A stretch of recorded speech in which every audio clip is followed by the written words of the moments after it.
Hello everyone, this is Defense Politics Asia, and this is the my reaction to the Tucker Carlson Putin's interview. So as per the latest number on the X, Tucker Carlson's Twitter channel, the video have garnered 188.3 million views, and I have to put a caveat, to this number. Twitter views is like TikTok. No, every time it just shows, it's counted as one view. So like it personally, I have probably have contributed at least 10 views, and I actually only watch it like properly once, or maybe twice because I was like watching like first 45 minutes and then I paused, went out, and come back. Maybe that's the second view. So take that number of views with a pinch of salt. No, it's probably much lesser than this, but it's still a significant number of people that have probably watched this. So, and this on top of it, there is also people watching it on his website on YouTube.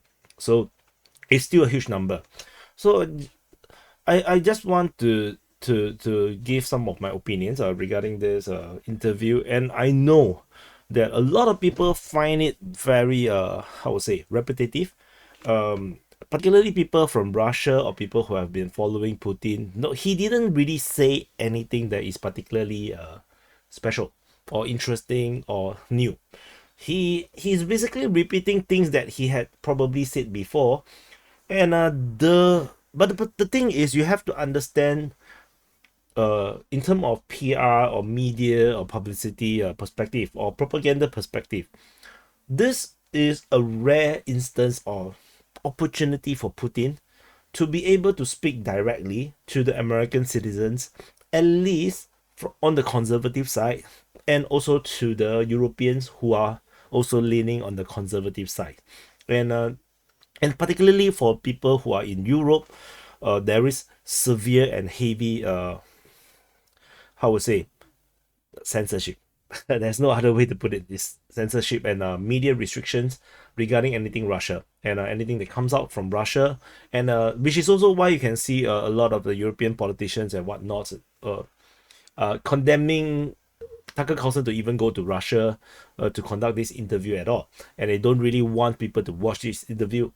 As if the Europeans can't really think for themselves.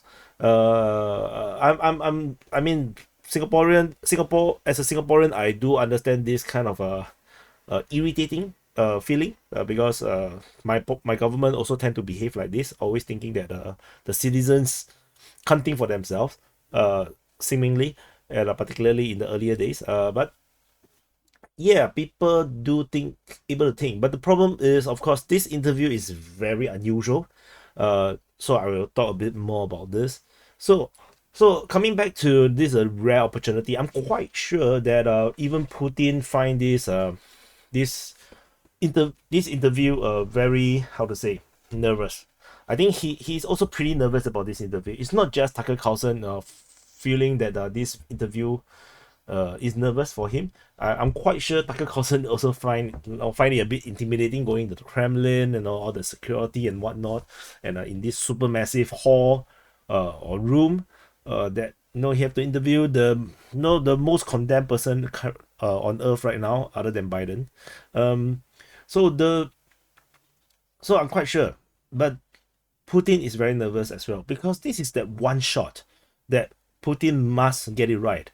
Because if he didn't get it right and didn't get the message across, at least getting 1/3 to half of the population on the Western Hemisphere to understand his point of view, then yeah, then this interview would have been a massive failure, and he may not get a chance to appeal to some of these uh conservative people on the or the right leaning people in the Western world.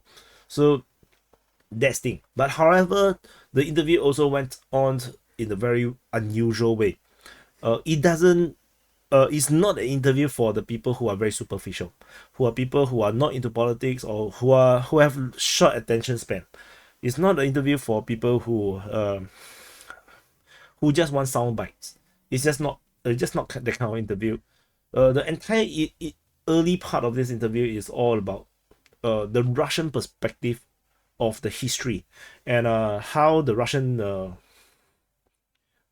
civilization came about, and how the entire eastern Ukraine uh, is actually pretty much Russian. Uh, Russian, yeah, it's pretty much Russian, generally speaking, and how Ukraine, as a ethnic group or civilization, or something, came out from geopolitics, where kingdoms and empires who are anti-Russia or anti-Russian empire tried to stir up to create some kind of a buffer state or some kind of a separatist state against the Russian Empire. So I find I like the history part. I'm not sure how accurate are all these things.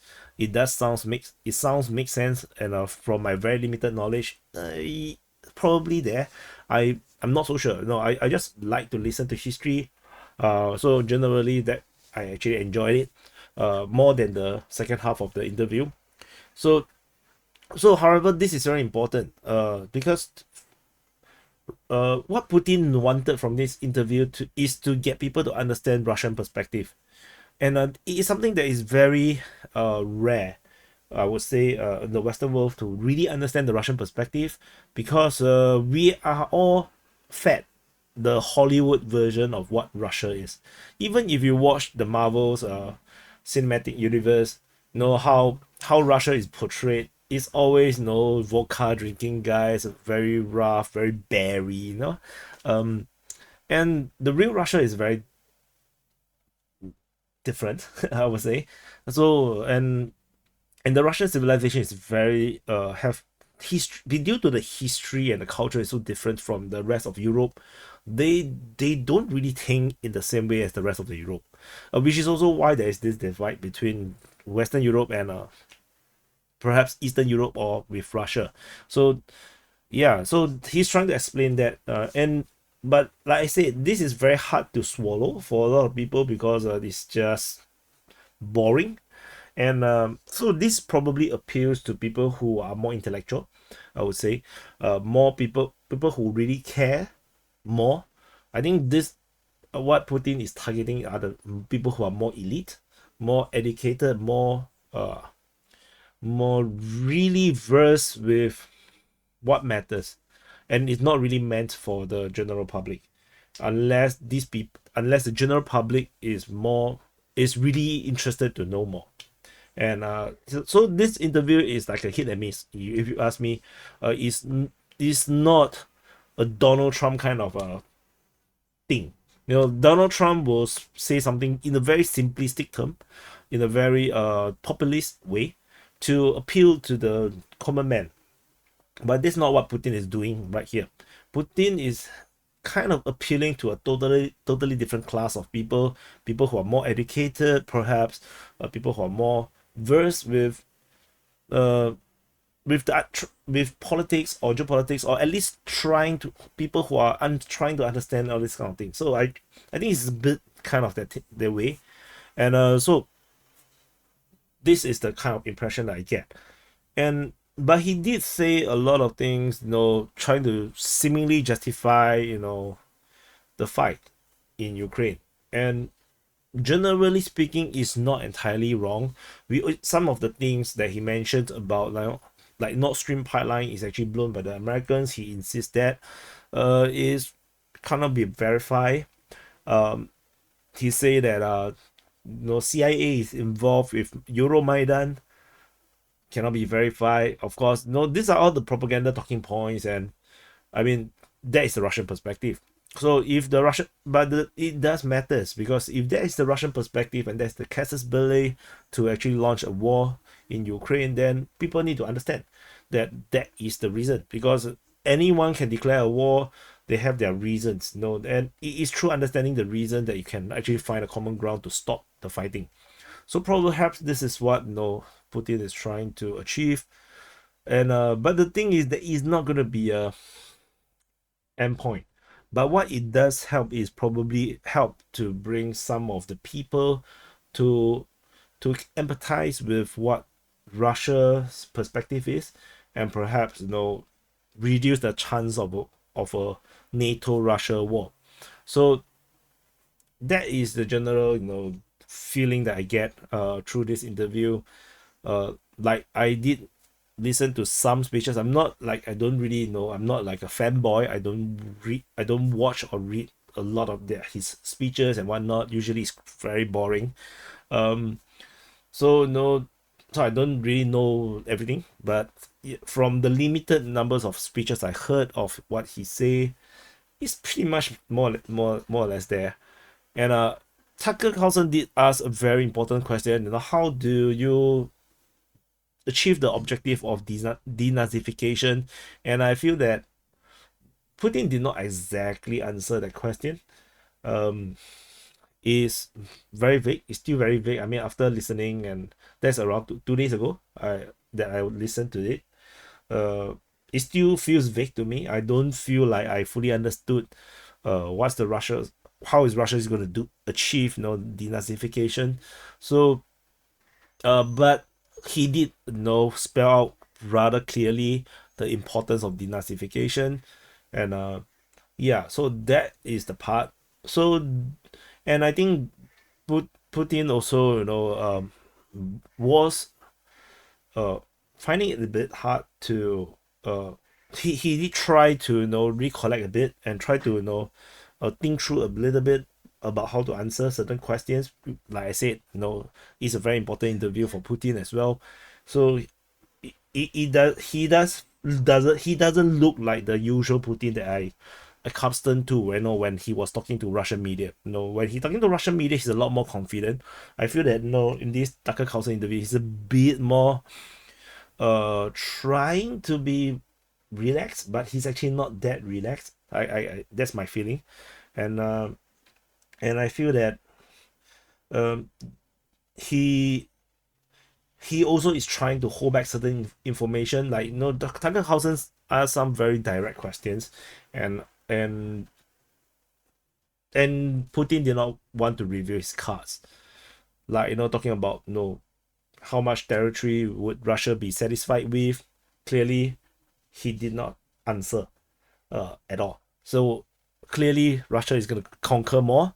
He's not going to be satisfied with the status quo, and Ukraine is currently losing in the battlefield. If you are following the war reporting by DPA, so there is no reason for Russia to stop right now, and now is the best time to capture as much territory as possible, while NATO is still dilly-dallying, not sure what to do, whether to give Ukraine more, whether to enter the war.